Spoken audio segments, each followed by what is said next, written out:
সকলকে স্বাগত জানাই আমার চ্যানেল ডোনা মণ্ডলে। আর আমি ডোনা। গ্যালারিতে না বাড়ির এই কাজের ভিডিওগুলো ছিল, কিন্তু দেওয়ার সময় হয়নি। আমি না প্রায় 1 বছর মতো অসুস্থ ছিলাম। ঈশ্বরের আশীর্বাদে এখন সুস্থ আছি। কোনো কিছু গড়ে তুলতে কত সময় লাগে, কিন্তু কিছু ভাঙতে মাত্র কিছুক্ষণ, কয়েক সেকেন্ড সময় লাগে। তেমনি এই বাড়িটা, আমরা আগে থাকতাম একটি অন্য বাড়িতে, মানে একটা ছোট একটা অন্য একটা জায়গাতে ছিল। এইখানেই এই এলাকাতেই, কিন্তু অন্য একটা জায়গাতে থাকতাম।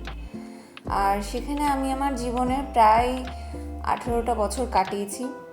মানে বলতে গেলে পুরো জন্ম থেকে বড় হওয়া পর্যন্ত আমি সেখানেই কাটিয়েছি। এই জায়গাতে একটু একটু করে বাড়িটা গড়ে তোলা হয়েছে, কিন্তু বাড়ি এখনো সম্পূর্ণ হয়নি, অনেক কাজ বাকি আছে। জানো তো, ছোট থাকতে না মনে অনেক প্রশ্ন আসতো। এখন বড় হয়ে যেন সব প্রশ্নের উত্তরগুলো পেয়ে গেছি। আর সেই সব প্রশ্ন যেগুলো মনে আসতো, সব যেন আমার সাথে ঘটে চলেছে। না কাউকে কিছু ঠিক করে বলতে পারছি, আর না কিছু করতে পারছি।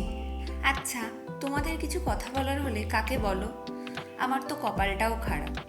আমার মা ঠিকঠাক কানে শুনতে পায় না, তাও মন খারাপ হলে সেই মায়ের কাছেই যাই। এমন নয় যে অন্য আর কারোর সাথে কথা বলার চেষ্টা করিনি। বন্ধু বান্ধব, দিদি বৌদি, মাসি জেঠি, ভাই বোন, আত্মীয়, প্রচুর চেষ্টা করেছি। কারো কাছে সময় নেই, আবার কারো মনে হয় সব নাটকটা। অন্য কোনো ভিডিওতে বাকি কথা বলবো না হয়। এখনকার জন্য টাটা, আর চ্যানেলটা সাবস্ক্রাইব করতে ভুলো না।